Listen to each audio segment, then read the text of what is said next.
Despite what their moms told them, they just aren't talented enough for radio. Unfortunately, anyone can have a show these days. Sean. Well, I'm pretty hard to figure out sometimes. In fact, I can't even figure myself out sometimes, so don't you try to. Joe. You're an idiot and really a disloyal person. This is the Cuse Militia.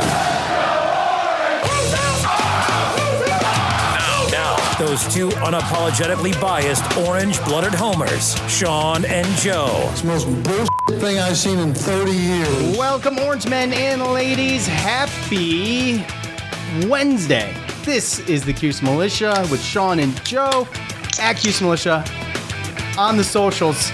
Go there, join the militia live on X Spaces, sometimes, maybe, always, kinda. The Orange grind out a 84-71 win over Virginia Tech after a slight lapse in second half defense, if you ask me. You'll hear from us, and we'll hear from you in fan feedback.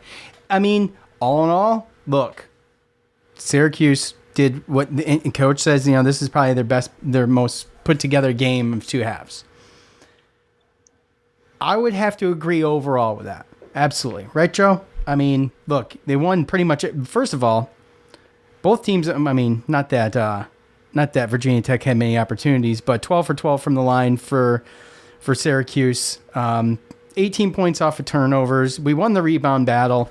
Points in the paint, 54-50. I mean, the game was played in the paint for the most part. And 11 fast break points for Syracuse. You win all the major categories like that. Field goal percentage, 57% to 49. I mean, pretty damn good.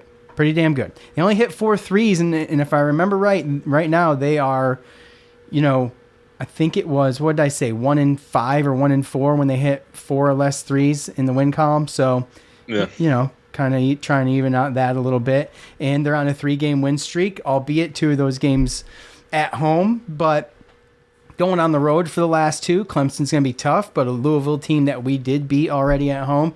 And, you know, a good opportunity, I think, to if you can win this next game, you get your 20 wins. And that used to be a number we shot for. Whether it means anything or not these days, Joe, it doesn't really matter because it means something to us, right? I mean, 20 wins is a good number to hit.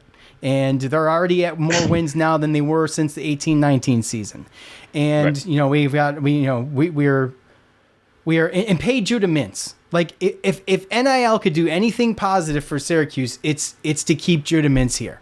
I feel like that would be a very good idea to go ahead and pay Judah some NIL money to make it worth his while to get another year under his belt and not settle on G League or European ball. You know what I'm saying? Because before that money's there and you could go there and make that money instantly and try to work your way up. But I feel like today in the NIL age and where it's at with the collectives and what we've got with Orange United, I mean, I just feel like if there's not a discussion being had about that amongst the people that divvy this stuff out, then you're crazy, in my opinion. Yeah, I mean, I truly believe that if he knew that he was going to the NBA, then he probably would have walked last night, right? I mean, Hema walked. True. He was the only one. Yeah. He spoke after the game, you know, and when he was talking, he was sitting there saying, you know, we had to go out there and his last game at home and, you know, win for the fans, win for the players, you know, the couple guys where this is going to be their last time on, you know, in the dome, you know, and it didn't make it sound like he was talking about himself, but obviously he's not going to, you know, just tell all right then and there. So he was very strategic about his answers. Right. But I think that, honestly, I mean, it's not just Mintz at this point. It's not. Right? It's not. But I'm just saying, he 29 points last night. Because the way the Syracuse fans amazing. Go and everything, I mean, I'm sure that there's a really good team out there that would love to have, you know, a 40% three-point shooter just come off the bench and hit threes like a Chris Bell. Yeah. I think that you look at a Quadir Copeland and a Malik Brown being only sophomores and seeing their jump from freshmen to sophomores. I mean, I think those two guys are guys that any big name team would want to come and take as well. So, you know, it's not just Judah. You know, and as far as the game goes, you know, it was a clean game. There was a lot of assists with 18 assists. I was surprised that they out-rebounded Virginia Tech. They had 7 turnovers. You know, and you spoke to just four 4 threes. 4 threes isn't bad if you're only shooting 13 of them, right? I mean, it kind of just depends on how many you shoot. If it was 4 or 25, like Georgia Tech, then that's a different story. I mean, I think that we shot 57% from twos. So I mean, there was really 104 points scored in the paint last night. That's where the game was had. And I mean, Syracuse was having a field day with it. Both teams did a good job. Gio warned us about Kidd, and I mean his play speaks for itself. But yeah, you're absolutely right. Go on. Sorry, and I think our guards really, we spoke to Gio about the matchups of the guards, and if they had, the guards to be able to stop a Judah Mitz and a J.J. Starling, if they're having a good day, and I think we got our answer. I don't think I think Padula struggled to guard some of those guys. I think Couture, he played tough. Probably would have liked to make a couple more threes. But I mean, other than that, I mean, I liked the different. I mean, almost it looked like we knew what we were doing. You can tell as the season goes on that they're getting better at figuring out how to play offense with each other. And now you actually see, and Coach spoke of it, but like you actually see Malik Brown being a big part of that offense now. So, and Kyle Cuff coming in and really giving some good minutes. So, overall, good game. I was happy with the outcome. And for a second there, it looked like in the second half it was going to turn into the last couple games, but. Coach called the timely timeout. They came out and they changed. It was totally different after that timeout. And, way more energetic. They took control of the game. Yeah, and ended up winning by 13. So, I'm happy. Yeah, Cuff with the 3. Thought that was great. Not for a guy we haven't seen a lot of. There was 2 weeks where we didn't see him at all. On the floor, and for him to coach said he's one of those guys that just. He's mentioned specifically by name Judah, Kyle, and Justin by name as guys who just they don't give up, they don't get down, they come back strong, and they have no quit. And I'm sure there's other names he can add to that list. I mean, we've watched this team, we've watched them look pretty bad, we've watched them look really good. But all in all, you've got a bunch of guys on this team that all fit that mold. I mean, that team's going to win. Team's going to win. But that's where you get the inconsistency too. Is the fact that they're still sophomores. They're still trying to kind of manage those emotions because we had a lot of emotional players too. That if they're not getting a call or something's not going their way, sometimes they can get in their head, and then bad offenses led to bad defense and lulls in play. And I think again that's another thing that I think we're seeing as the season goes on is them obviously getting better, but them actually all maturing. I think that Judah's matured a lot. I think that he doesn't chirp as much, and he kind of keeps his emotions straight. And he hasn't slapped anybody this year, so that's. I mean, it's a step in the right direction, right? So I mean, like I'm just saying, there was questions about leadership. That's one question, but as far as maturity and handling their emotions, it's something they're getting better at as well. Just next play, on to the next play. Yeah, I think that if it's my team or the opposing team's players lobbying the refs when they feel like they're trying to make a case for themselves, I think that's the coach's job. I'm seeing a lot of that this year, just across the board. Just a lot. I mean, it seems like it's a little bit much this year, and I don't like it when my team does it. I don't like when anybody else's team does it. I don't feel like you should be able to lobby the refs like that throughout the game. And by the way, you're doing it when you're supposed to be getting back on defense. That's just a poor decision. You know what I'm saying? So I agree. And you know what though? In the past, the refs have done a better job at stopping that. Well, yeah. Call tees. Yeah. Hey, look, man. Go play. I'm not handling this. They engage them. It used to be. There used to be a day, and it probably happens, but I don't know how disciplined it is now. But the referees go to the locker room and they have a conversation with the team about, this is kind of how we do, and this is what we're not going to put up with, and and have a good game. And so you go into those games most of the time with already having a conversation with those refs, kind of knowing what to expect from them and what they're going to call and not call. You know what I mean? Stuff like that. So. And as far as that's definitely been something that's been taken care of. You could easily go in the locker room and say, hey, look, like, I don't want to hear it. If the coach wants to talk to me about a call, that's one thing. I don't want to hear it from the kid. If I hear it from you, then you're going to get teed up. And, that would stop it. Maybe not initially, but if they hold up to their bargain and they'd see these kids up, then they're not going to do it, right? Do you think $1 million fine for court storming is a bit much, or are you okay with that? Boy, that escalated quickly. Holy cow. Straight to $1 million, huh? Like, I mean, I know that some standing or like some conferences have already have fines, but like $1 million? $1 million though?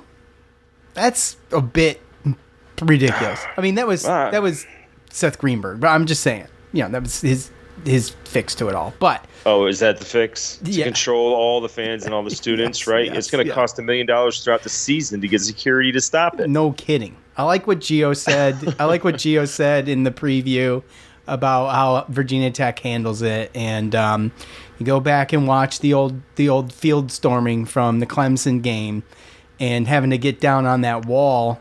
It's kind of what Gio's talking about. With the wall that they got there. There's a way to do it. I'm not even sure why I went down this road, but there's a way to do it without fining people $1 million. And I don't know if it was the conference. I just called the tail end of it, but it was either the conference or the team. I think it might have been the conference. But anyway, with that said, quick conversation about the net. So Syracuse moves up 3 spots in the net from 85 to 82. It's a quad 2 win, right? So 2-7 in quad 1, 4-1 in quad 2, 8-2 in quad 3, and 4-0 in quad 4. They've only even played 4 quad 4 games, which is looks like to me, this looks like a solid resume. Okay, yeah. But to your point, Joe, Brad Brunell's chirping. Scott Van Pelt addressed it. Noon's Magician has a tweet about it. Joe sent it to me, so I don't know if you reposted that from our sites, Joe, but probably not, because Joe doesn't know how to do that. Joe can barely text, by the way. Joe and I just had an argument before we came on here about how do you not know how to text? And that was me asking Joe, because he doesn't know how to text. I mean, and it's okay, I guess, but it's the simple things, Joe. I mean, it's not that hard. Like, texting is pretty basic. I mean, my kids have been doing it since they were 10. So anyways, Joe, I digress. Back to the net stuff.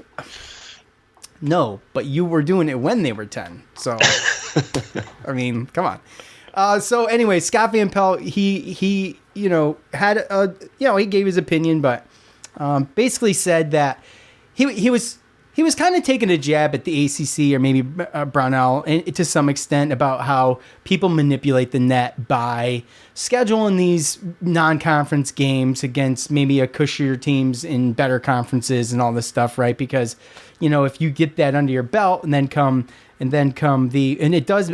didn't address the where you start thing, but the where you start thing absolutely has something to do with it.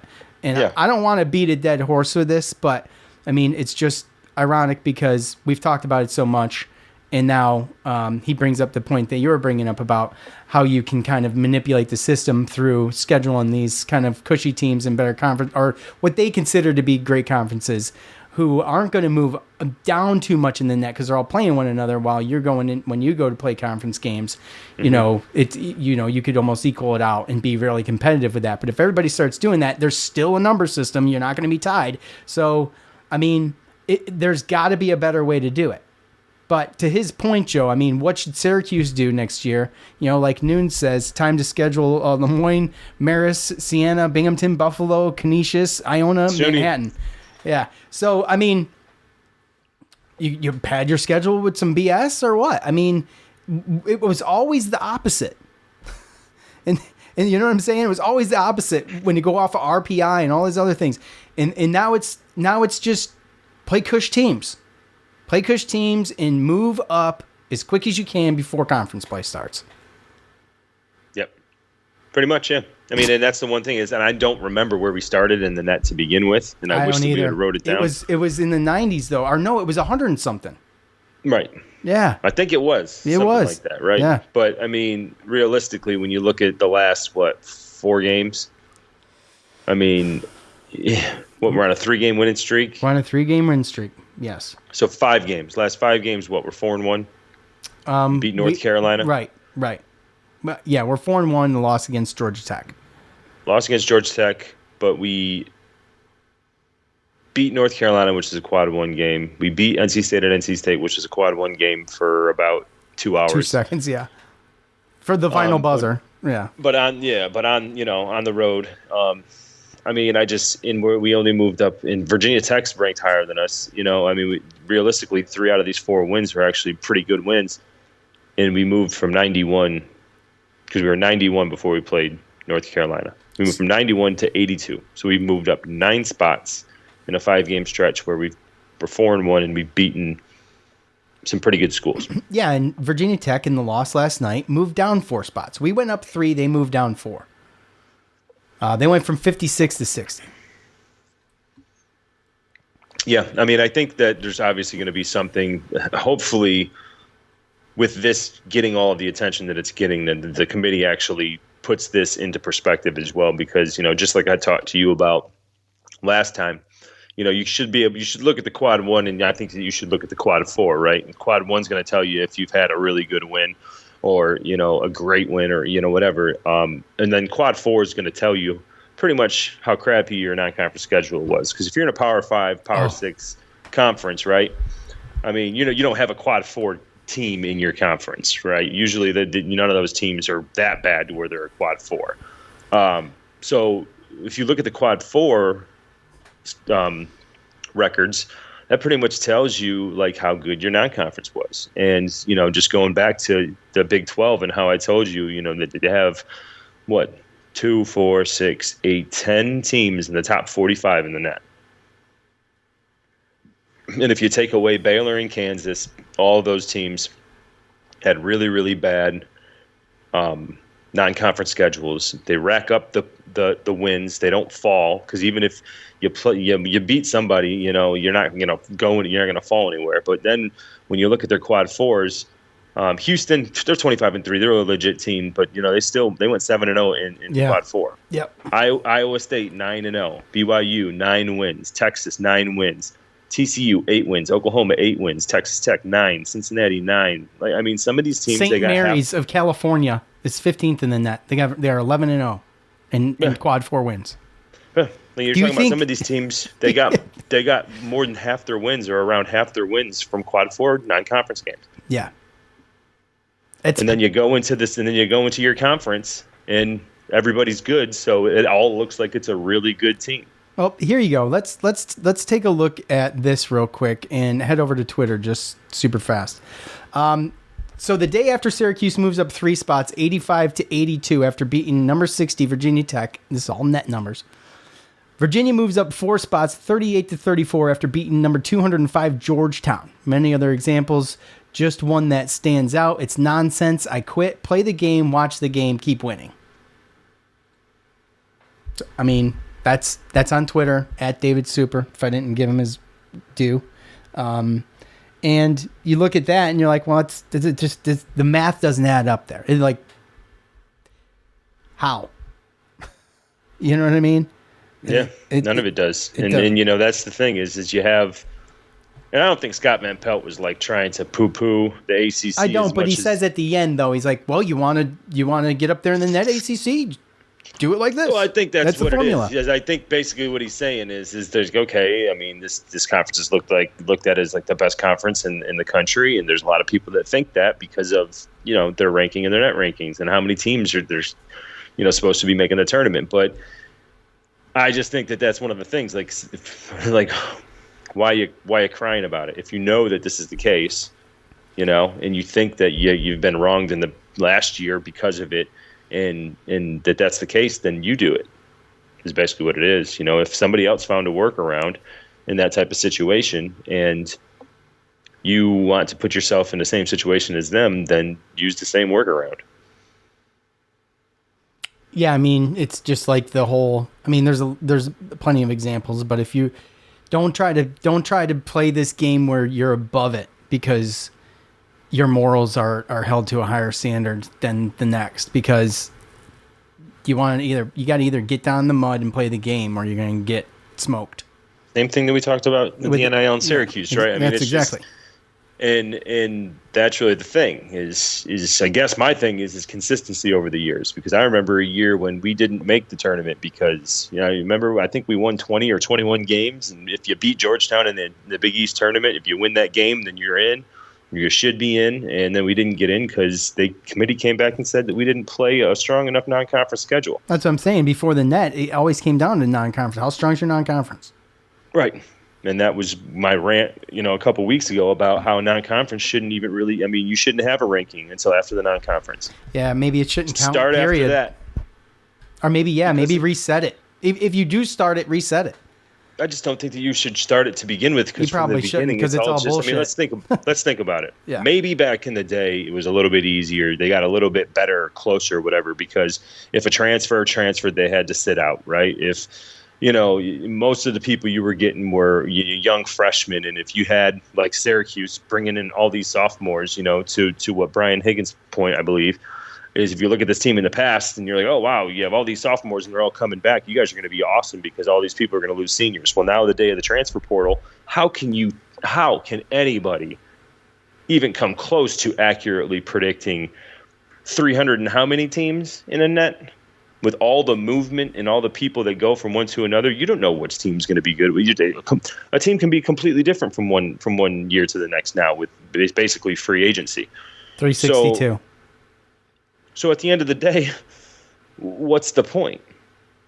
I mean, let them play their non-conference and then rank them based upon that, based upon strength, you know, what you think their strength. I mean, I guess there's got to be a baseline. But again, if you suck at that baseline, just like an estimate for a job, right? That damn baseline's wrong, then you're going to lose damn money. Like, I don't. Either that or you're not going to get the job. Right. So I just don't. They got to come up with something better, because, like I said, to me, this is just way too much open for interpretation, and you can find a reason basically to keep any bubble team out and put another one in, and obviously it leaves, you know, gaps for politics involved. Well, it leaves gaps for speculation too, and two guys who just do this for fun to sit here and who have a decent reach, just sit here and go through all the scenarios, right? So anyway, David, always on top of it. That's a great point. And, I don't retweet too many fan feedback comments, but that one's worth it. All right, let's continue here with Twitter a little bit. Joe, if you want to pull up, Facebook, you can. At Cuse, great win. Mintz looked unstoppable. This game is just another example of why the net rankings are a crock of poo. I mean, yeah. I had a lot of faith in these net rankings too, and it's just one of those things. Boy, did we get duped! You know, but if you go back to those shows when this first started, I am almost positive we said, "Well, it's the NCAA; they'll screw it up somehow." Right. We had that conversation, I'm sure. Yeah. I'm sure we did. So, but yeah, Captain Patrick, he shot me a text last night. He bought a signed Carmelo Anthony Syracuse jersey at a silent auction at a church, which is exactly where he needs to be, is at a church. Yeah. So anyway, at Crimson Fury 006, one win away from a 20-win season to increase our hopes of an NCAA tournament bid. Again with the 20, I love it. I do. I don't know how much it means anymore, but it's still a good number. You know? I mean, what are you going to do? Let's see here. At TPK 2024. Mint's best game of the season, under control and dominant. Kudos to Autry for what he has done to date in his first year. I don't think Adrian Autry gets enough credit from fans that we've seen on our feed for what he has done this year. Switching up the defense, putting it on his head basically, and being able to light a fire under some of these guys' asses. Okay, way more effort out there on the floor. I just feel like that is something that visually for me, I see a difference in. Yeah. And not only that, but what? It's just human nature, right? I think that's just really what it is. Like, especially as I go on, like, as the season's gone along more, I remember we used to stick up for Boeheim. He deserves to this. He deserves to that. And there's a lot of people that said, he's running this program into the ground. He's this. He's that. And it's not like just a slight toward him, but I think that he did affect recruiting a little while and everything. But also, it's just like at your job, right? If you get that promotion to be, some type of manager or some type of, something, right? You're going to be excited in the beginning. You're going to want to prove your worth. You're going to want to climb that ladder, get to, your top tier of that position. And after 40 years, and you've made it to where you're going to be, and you're doing the same thing, I think that passion just eventually kind of goes away. You don't put in as much effort. You don't have as much effort to prove. You've already proven yourself. And I believe that these bench coaches in Autry, I think that they were doing a lot more of the coaching and practice and stuff like that than we ever really thought at the end of Boeheim's tenure. They were there, so do they hold some accountability for the things that have happened in the past couple of years? I mean, maybe you can make an argument there, but I'll say this too. The past few years we've looked and we've said, okay, this is how Syracuse started the season. We see the issues. We see the things that need to be fixed. Now, granted, the team is still an inconsistent team. Okay, we're dealing with that. Right? I mean, who knows what happens in Louisville? Louisville's a scrub team. Okay, we're going to go to Louisville. I expect a good game because that's... It was a good game at home. I know. So I'm just saying that, it's been the tale of the season for us. But with that said, you can't tell me, like the past few games, that this team is not better than they were when we were at the Maui Invitational. You know what I'm saying? Yeah, we haven't seen a team. We haven't seen with less players and people playing out of position, and we haven't seen that progression. I don't think in a couple of years. Like the teams that we've had the past few years have been what they were. A little up and down like they are now, but all in all, at the end of the year, not a whole lot of difference. Like we're seeing. I mean, Quadir Copeland has grown a ton. You mentioned Malik Brown earlier, grown a ton. Just Judah Mintz, grown a ton. I think can look at this team as a whole and say, you know what, they've definitely gotten better this year. Whereas the past few years, we just haven't been able to say that. And I think that to this last tweet, and fan feedback is kudos to Autry for what he's done this first year. I don't think he gets enough credit sometimes when we talk about this because you've still got people in the comments still complaining about, almost blowing a lead again. You know what I'm saying? Defensive lapses. Yeah. And I tweeted about a defensive lapse. It was apparent the timeout was called. They came back. It was like the first half team. And they came back and they pulled away and everything was fine. Right? We didn't have to sit through a nail biter or anything, but it got damn close. Jesse on Facebook. Yeah, go ahead. He tweeted Well, you don't tweet on Facebook. Yeah, you don't tweet. See, I'm not good at this.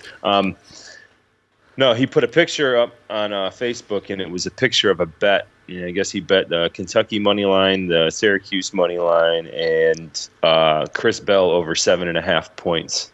And so he lost his bet, and his comment was, could Chris Bell really not score one more point? Where's the consistency? And then he said, good win, though. Could be the best backcourt in the country. I mean, I don't know about the country, but it's good. Could be one of the best ones in the ACC. Virginia Tech's backcourt's impressive. They just were held in check yesterday. You mentioned that earlier. I mean, defensively, Syracuse really held those guys in check, and they're pretty crafty.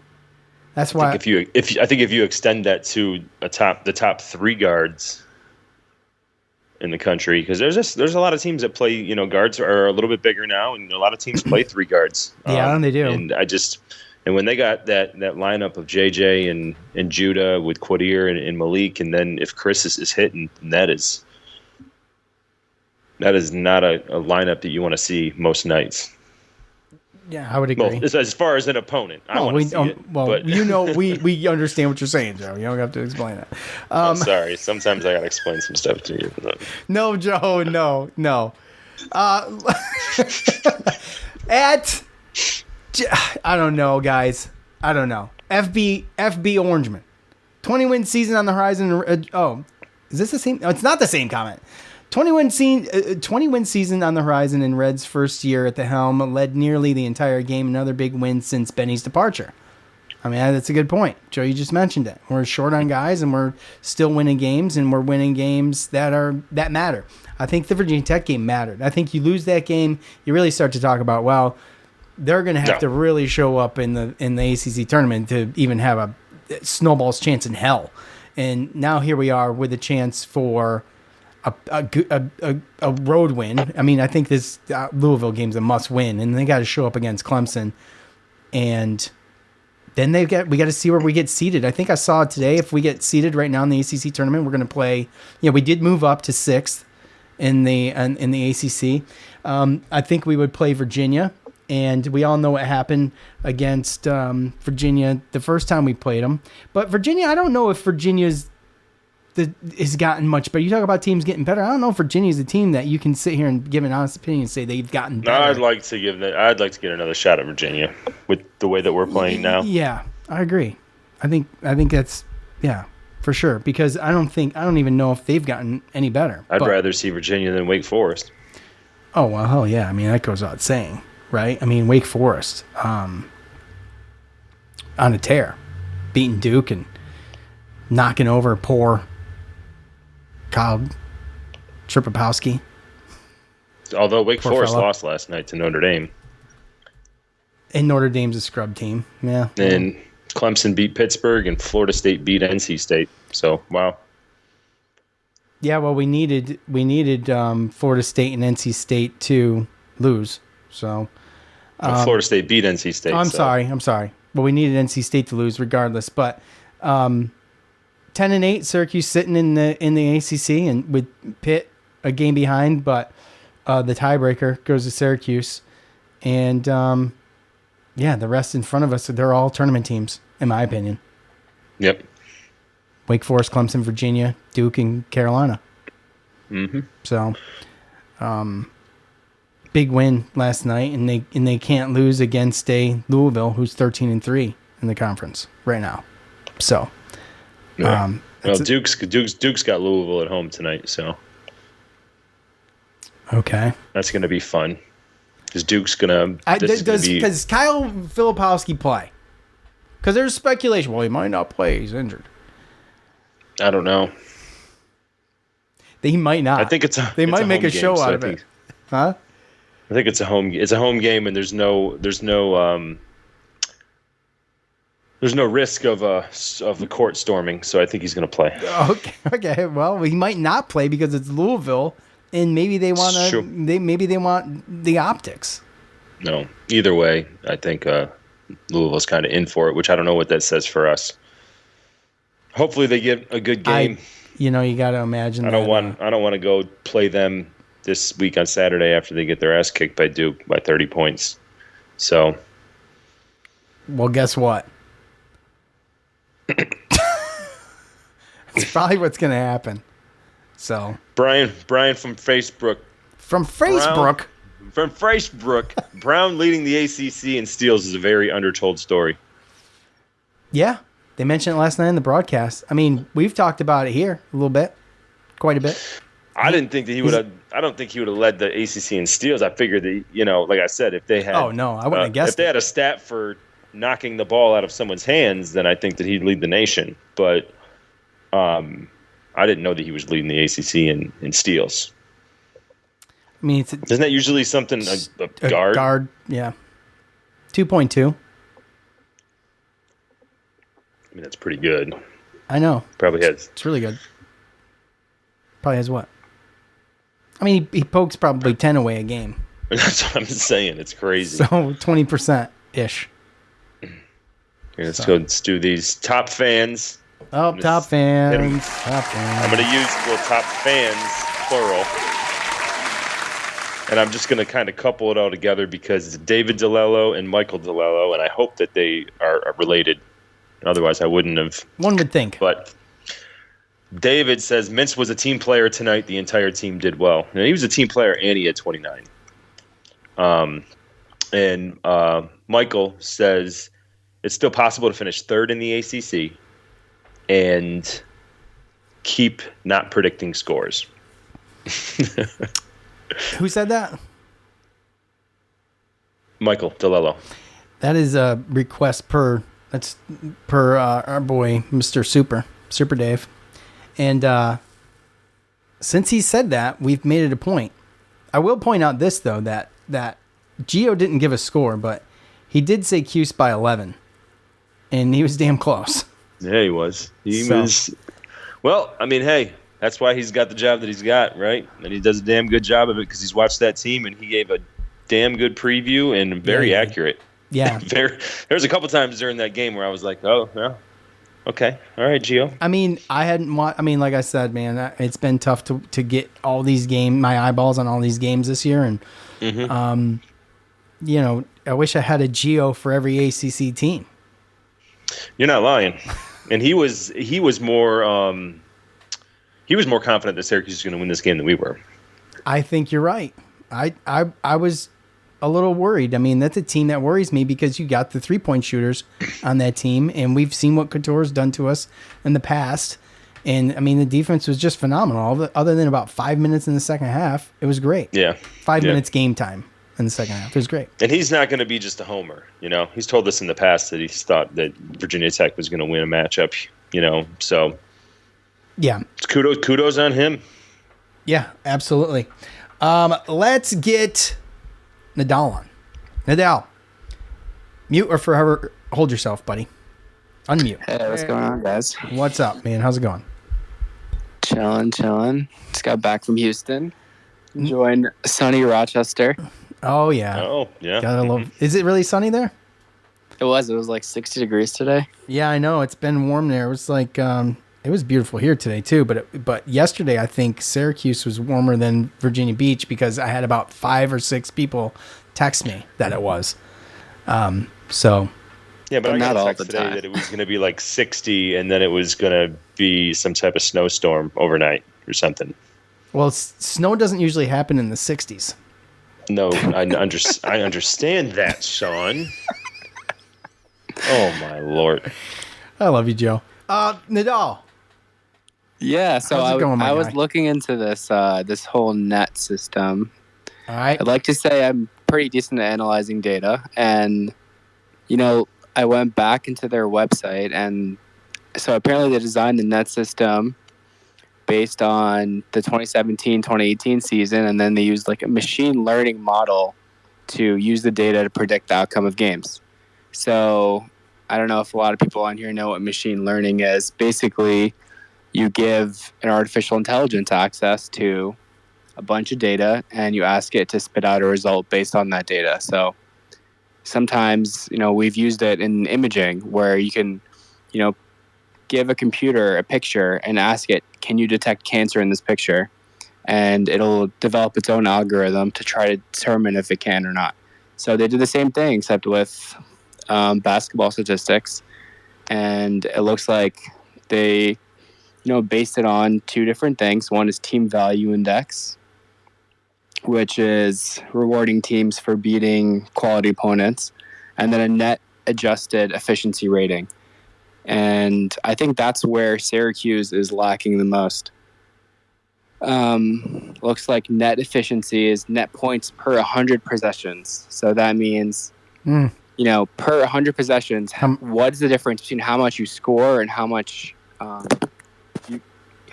people score on you? And that's the number one thing that Syracuse is lacking. I think I had all this data up. They're actually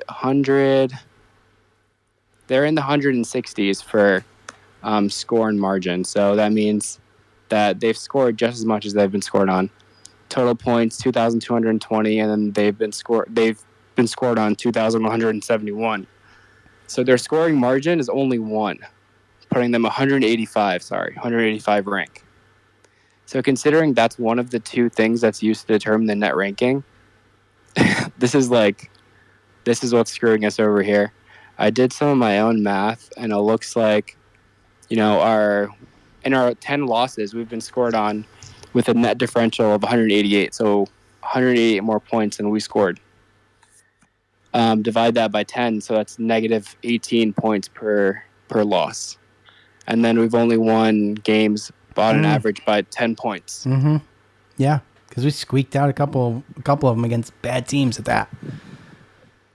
Yeah, so... Yeah. In the beginning, we got killed by every team we played, or lost to, I'd say. Yeah. Well, I would like to first, before I forget, I might as well just say it now. Thank you to Nadal for doing the research that we refused to do and just decided to bitch about it instead. If we did as much research as we did bitching, we might have figured something out. But I promise you, I wouldn't have came up with that. Yeah, exactly. I wouldn't have came up with that. Okay. Well, that's good. That's good. I mean, that explains a little bit, but I mean, it's very similar to how I remember it when it was explained, before it was actually implemented when it came out, whatever year that was. Which is, I guess Nadal. What I'm trying to say is that sounds legit, but I mean, I don't know. I mean, at the end of the day, no one really knows. Exactly. Is that really what it is? Well, that's the thing with machine learning. The computer is saying, so if it uses different games to predict results. So let's say Houston was playing UConn in a game.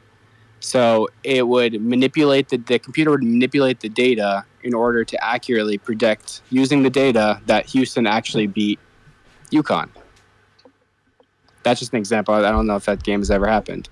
So multiply this by however many games have been played since 2017, 2018, where they've been adjusting their numbers.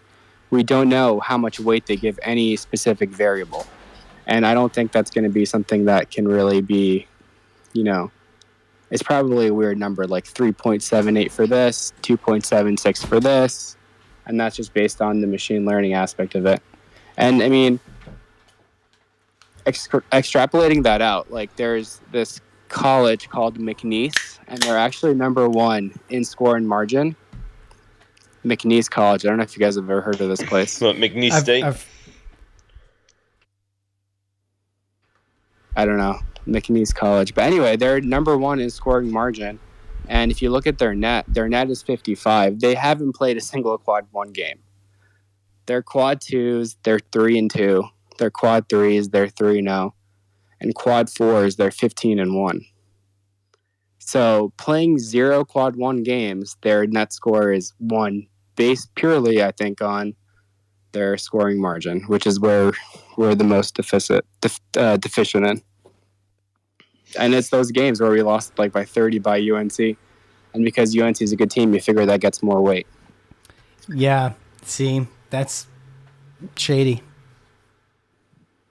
I mean, you played 16 quad 4 games and you're 55 in the net. It's because that's because they're 21-3. But so no quad losses. 1 games, 0. 10-0 at home. Mm-hmm. Against garbage. Yeah. And again, you could read that's great information, and you go in and you actually figure out why something is the way that it is. But at the same time, that also tells me that this shouldn't be the only metric that they go off of, and they should probably. It's skewed data because that still doesn't put in. There's so many different things that go into how good a team is, and I just don't think that this is 100% the best one. I mean, like I said before, I think if you look at quad 1s, you look at quad 4s, I think that you could do something like that. I think that based upon this, you could get an okay kind of grasp of how many quality games a team played versus how many trash teams a team played. But this can't just be the only thing. I mean, there's got to be other things too. I think maybe since this net came out, we've just talked about it like it's weighted so much, but there's got to be something that goes to that, because I'm not hearing anything really about strength of schedule. And there's some people out there that say there is obviously, Joe, there is no strength of schedule factor into this. That was the point we were making earlier. And my whole thing too with this is there's some people that come from a point of a win's a win and a loss is a loss. Doesn't really it shouldn't matter how much you win or lose by, it's still only a win or a loss. Well, that's in the damn column. Yeah, is going to destroy our old saying of I'd rather have a ugly loss than a pretty win, right? Or wait, what the hell is it? The hell did I just say? I don't know. I said it backwards, didn't I? But rather have an ugly win than a pretty loss. But now when we win against Louisville by 2 at home, that's actually not great. Well, and this also explains the Big 12 phenomenon too, because now you're playing 8-9 quad fours. So now what are you doing? You're setting yourself up to play 8 or 9, 10 non-conference games where you're beating these teams by 30, 40 points.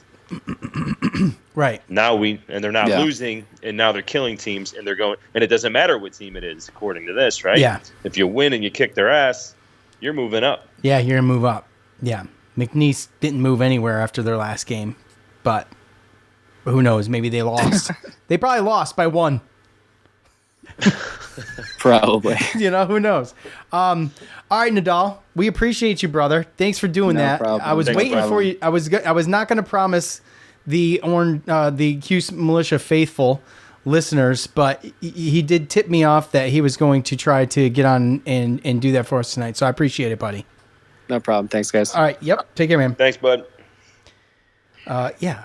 Good stuff right there. Now. Yeah. That explains a lot, though, right? Yeah. Makes a lot of sense as to why the numbers are what they look when you go into the net. It does, and then maybe when you are a McNeese, okay, and you do lose a game by 1 or 3, it's not going to move you that hard. No, and let's not get it twisted. They're not in. I understand. They're in the Southland Conference. I understand. The games they're playing are quad 4, which is why they have so many. And honestly, they're not making the tournament unless they win their conference anyway. I understand, but we're talking about the net. And in the net, they're 55. They're ahead of us. So that means they can beat us. Yeah, right. And so can maybe they can. Maybe the St. Mary's team can. St. Mary's is actually all right. Of California? Yeah. Okay. They're the St. Mary's that's in Gonzaga's league. They made the tournament. They make tournaments. They made pretty good here recently. Okay. All right. Well, fair enough. That wasn't where what's his homeboy was, right? That Judas slapped, was it? No. No, that was St. Peter's. That was St. Peter's. Yeah, that was something completely different. And where'd he transfer to? He transferred to somewhere.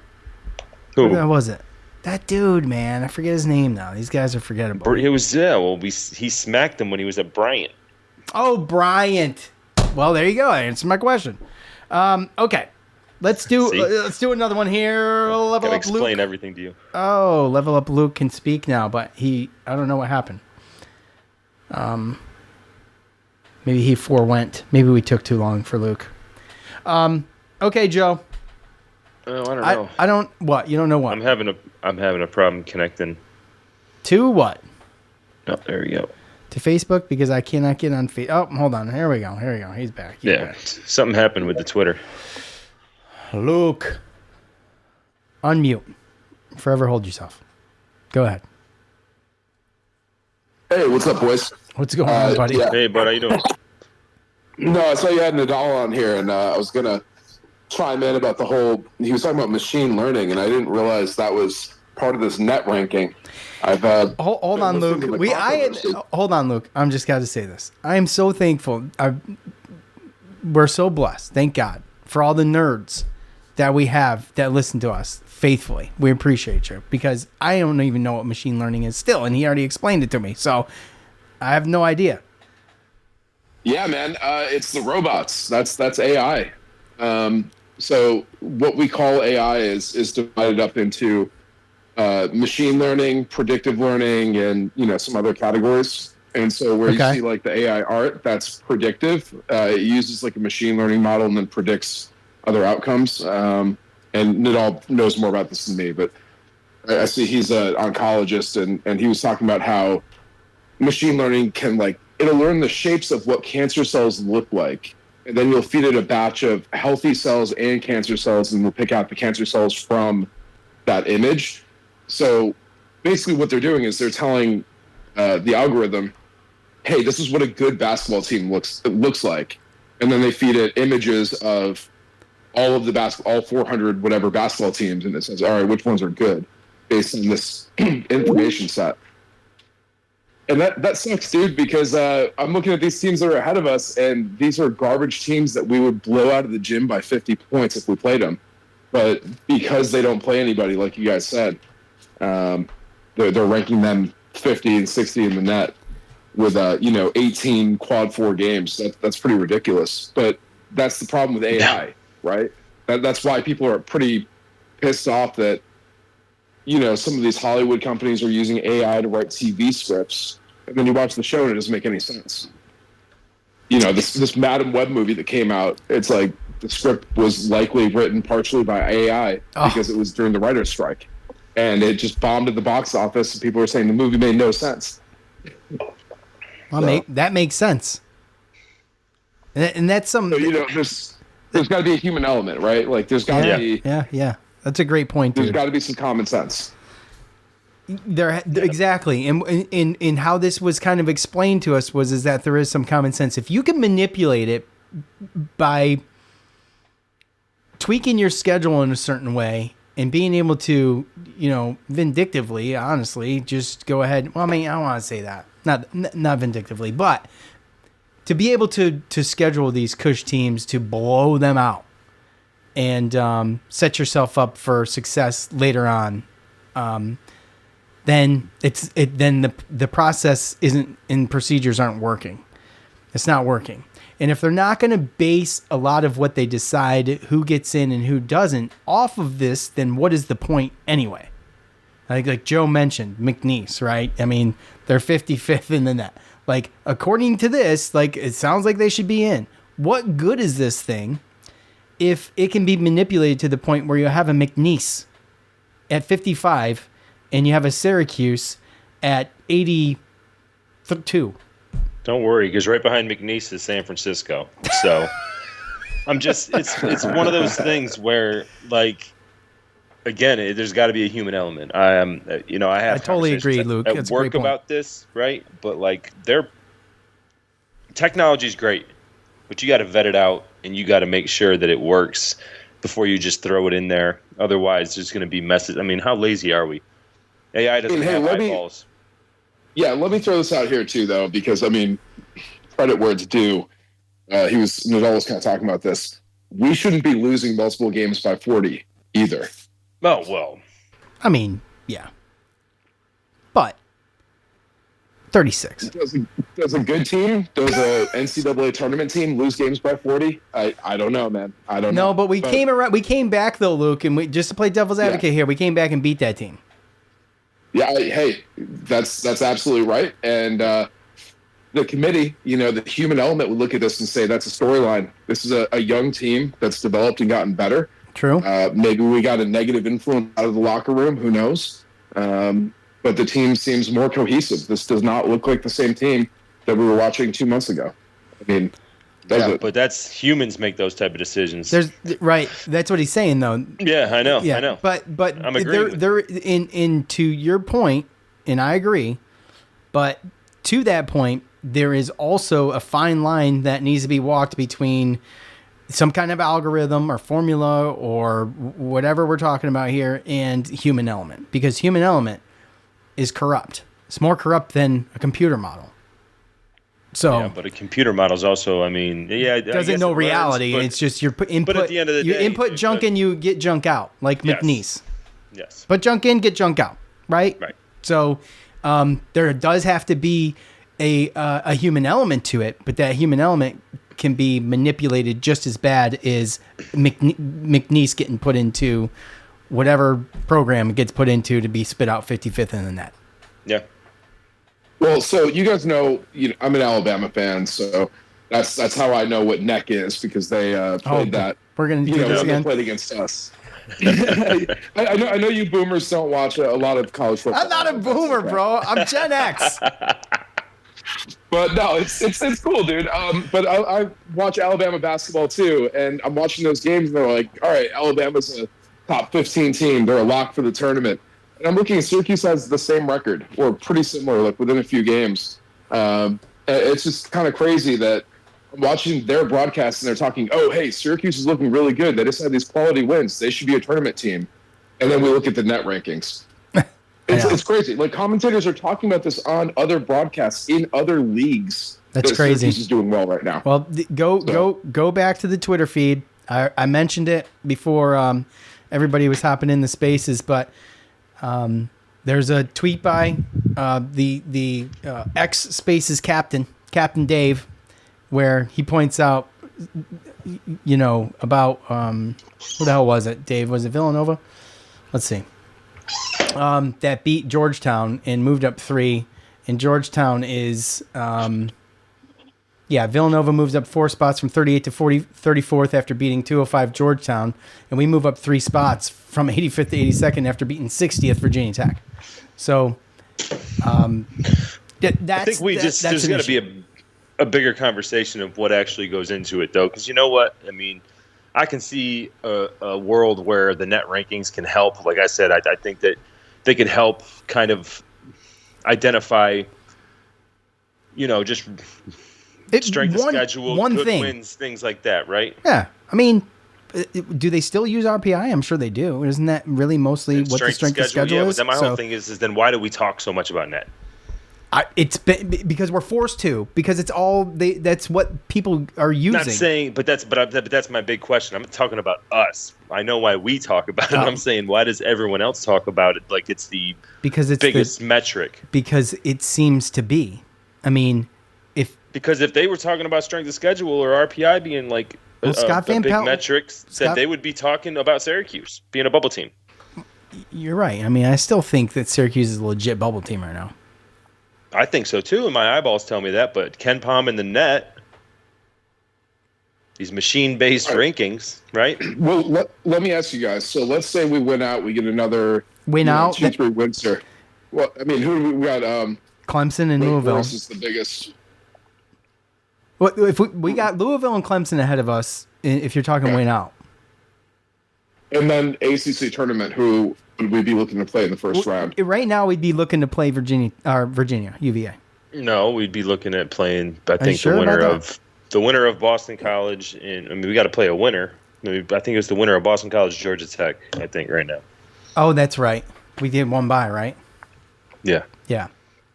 That's right. Okay. I mean, hey, I would also love to play Virginia again. I think that would be hopefully more entertaining game. We talked about that a little bit. Yeah.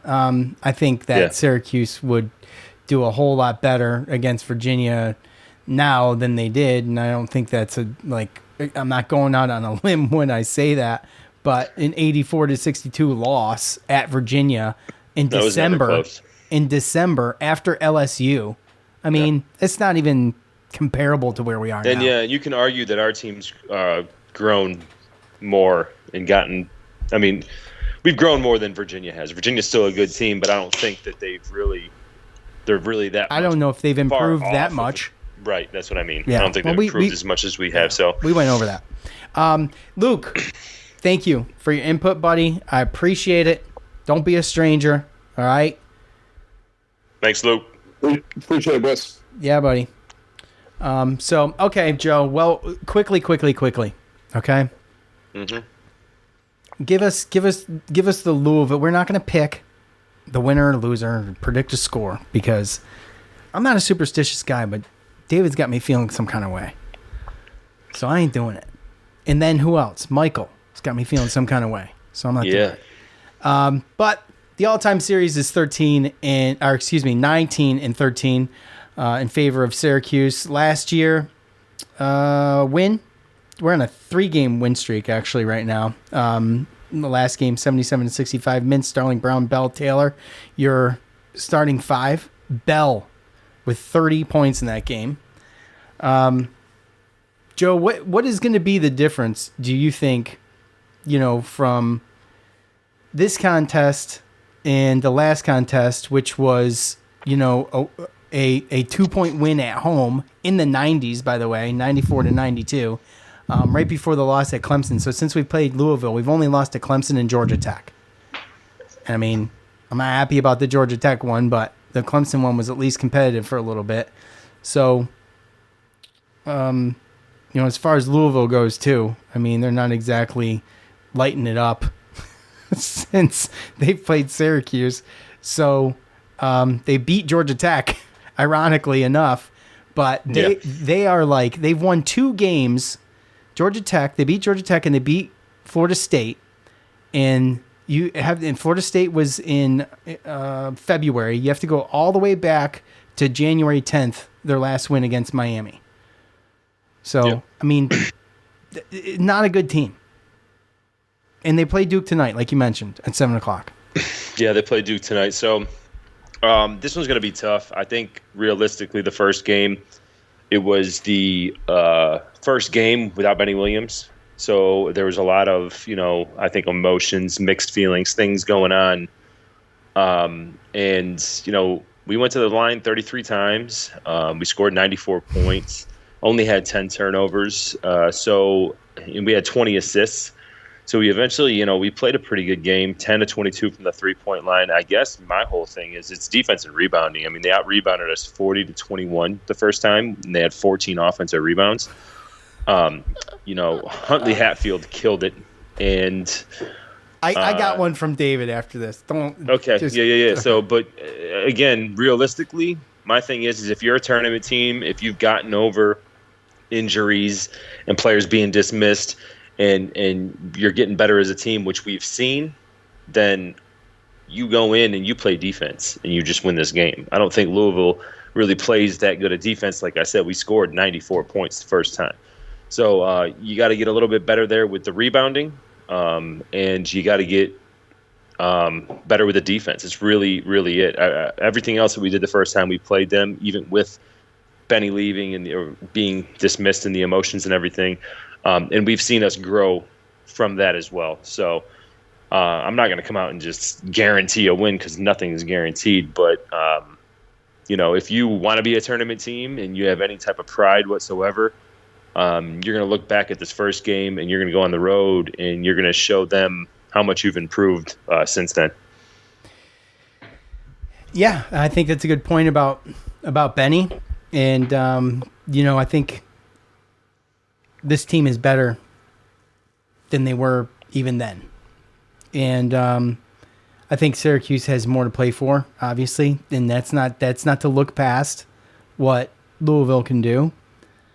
But because it's a home game, it makes me nervous, and because Syracuse has been playing down a competition all year, that also makes me nervous. Real quick, just a couple things here. We're not going to pick, but I do have some stats for you per our boy. What is going on? Sometimes I don't like how this works. Where the hell is it? Hold on. I've got to find this now. Is it Nadal? No. It's David. It says, wow, Nadal with the analysis. How about the Cuse Militia net? I like that, right? With Nadal. Definitely. We got that guy, and we got Luke. We got 2 of the smartest guys on Twitter listening to this show. What's that tell you, Joe? What's that tell you? You guys have picked 10 games. Both guys are 8-2, picking the winner. Based on score predictions and margin of victory, Sean is off by 11.4 points per game. Joe is off by 11.3 points per game. It's a nail biter coming down the stretch. So we're gonna have to pick something at some point, bro. Someone's gonna have to separate themselves if we're talking tenths of a point here. So get ready for that. And I will say, Cuse Waterboy giving Nadal his prop, or giving Luke his props, and it's the Cuse Militia does soccer with Joe and Luke. That's it. That's the podcast. You gotta be on that. You obviously you have to I'll learn. produce it, but I mean I'll listen and learn, bro. You're the one that's got a daughter in soccer. You need to learn the rules so you can start enjoying. Exactly what I just said. I'll produce the show. I'll listen and learn. I'll have y'all have at it, and I'll just soak it in, dude. Just you guys be a knowledge of wealth for me, and we'll just expand our horizons. And maybe we can even get Ian McIntyre on. Who knows? Sky's the limit with that. I don't know anybody doing a soccer podcast. You do. Don't lie. I think there's a reason why. Why no one's doing a soccer podcast? I'm not trying to be a dick here. I'm just saying. I'm sure there are. I'm sure there's plenty in England. Yeah. I don't see any college soccer podcasts. You're breaking Luke's heart right now. I'm not doing it on purpose, and he knows this. Well, besides, he did call us boomers. So he did too. That's right. That's right. He did. And you are like 10 years older than me, so I'm 4 years older than you, Joe. First of all. Second of all, I'm Gen X, and I'm proud to be Gen X because Gen X was the generation, guys. I don't even know what I am. You're Whenever Gen I X, look bro. It up, I'm like right in the middle where there is nothing. I'm pretty sure you're Gen X. You might not be, actually. I don't know. It's weird. Well, you'd be Gen Y, which is dumb. That's so stupid. Sad. I've never even heard of that. I'm not. Well, it does the alphabet, bro. How about that? It does the alphabet. You don't get to choose. What do you mean I don't get to choose? Yes, I do. I'm a free person. Oh, boy. Do you identify as Gen X? And you can do that. That's fine. No. Oh boy, this dude's got more stats. He's spitting them out like he's an AI machine. David, Syracuse Orange point total. Joe off by 9.5 points per game. Sean off by 8.3 points per game. Syracuse opponents point total. Joe off by 10.4 points per game, and Sean off by 11.9 points per game. Oh, I think that just proves you're a bigger homer than me. I'll take it. How about that? I mean, that's fine. All right, look, we love you all. Thank you so much for listening to this mediocre show. Or some people just can't stand the show, by the way. I did get a message, Joe. I sent a screenshot. No, did you? Yeah, I did. I sent it to you.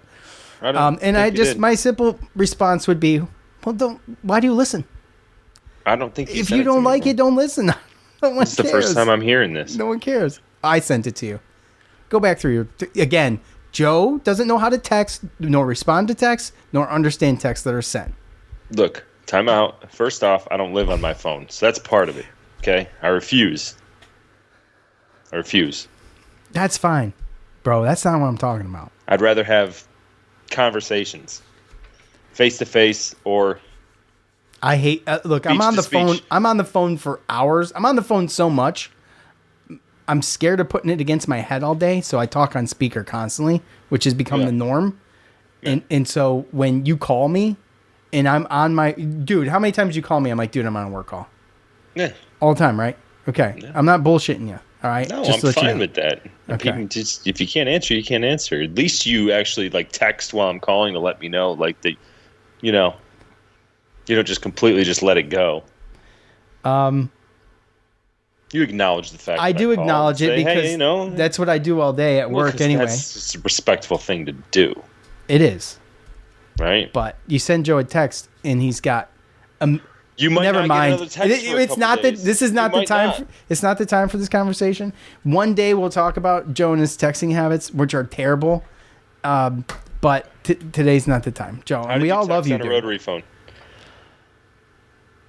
Lord.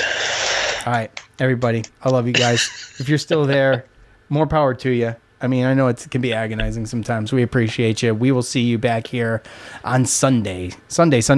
Appreciate you. That should have been playing while I was saying that. Yeah, probably. Yeah, I forgot to hit that. I forgot to hit that one button. Timing is impeccable. I know. Timing is impeccable. You're right. Look, I got nothing. I deserve all of that. So, but I will say this. Go 21-10. We'll be talking about it. For Joe, Sean, we're out. Peace.